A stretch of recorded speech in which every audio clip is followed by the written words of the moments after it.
Alors bonjour mon père et merci d'avoir accepté de nous prêter quelques minutes de votre temps. Alors c'est juste pour renchérir les connaissances des fidèles qui nous suivent concernant la célébration de l'événement pascal que nous nous préparons à célébrer dans quelques jours. Alors nous voulons juste savoir quelle est la différence, quels sont les éléments qui nous permettent d'établir une différence entre la Pâque juive et la Pâque chrétienne que nous nous préparons à célébrer. Merci beaucoup, David, pour ces questions. Pour nous, chrétiens, il y a une continuité entre Pâque juive et Pâque chrétienne. Mais il y a continuité et en même temps un dépassement. La Pâque juive, c'est quoi? C'est la sortie d'Israël de l'esclavage.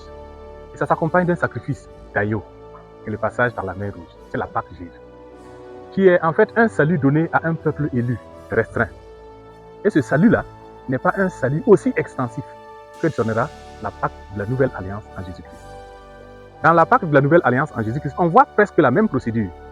L'agneau est immolé, le Christ est cloué en croix, il meurt, mais en ressuscitant, il donne la vie. Non plus à un peuple restreint, mais à toute l'humanité.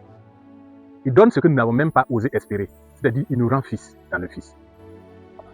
Alors merci mon père. Et dans cette dimension, dans cette considération de la donation de la vie, on se rend compte que cela est beaucoup plus représenté à travers le symbolisme de la lumière, particulièrement à la vigile pascale.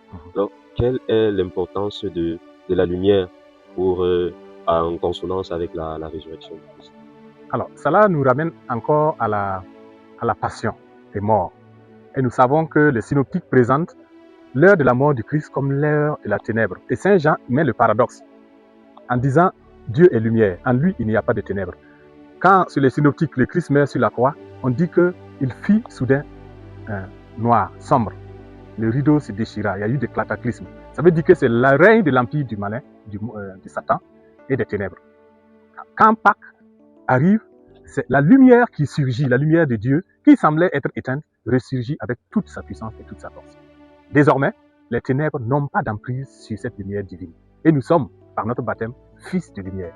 C'est pour cela, cette lumière est mise en exergue à travers la procession du cierge pascal, chantée, et nous renouvelons nos promesses baptismales, ou bien le baptême est fait avec les péchés, pour montrer que par le Christ, nous avons une nouvelle naissance qui nous donne quelque chose de plus que la création n'a pas donné. C'est la filiation adoptive. Nous faisons une confusion entre les expressions ressuscité le troisième jour et ressuscité 3 jours après.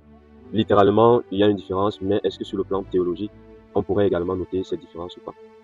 En fait, l'expression revient même dans l'écriture. Jésus dit, et 3 jours, je ressusciterai. Donc, il est ressuscité après 3 jours. Donc, quand les gens racontent, ils disent, il est ressuscité le 3e jour, ou après 3 jours.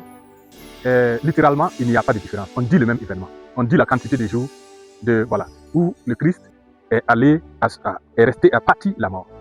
Après ces 3 jours-là, il est ressuscité. Certains théologiens vont dire, la résurrection est l'attestation de la divinité du Christ. Ceux qui l'ont tué en déniant sa divinité, Dieu l'a ressuscité en confirmant qu'il était Dieu depuis toujours.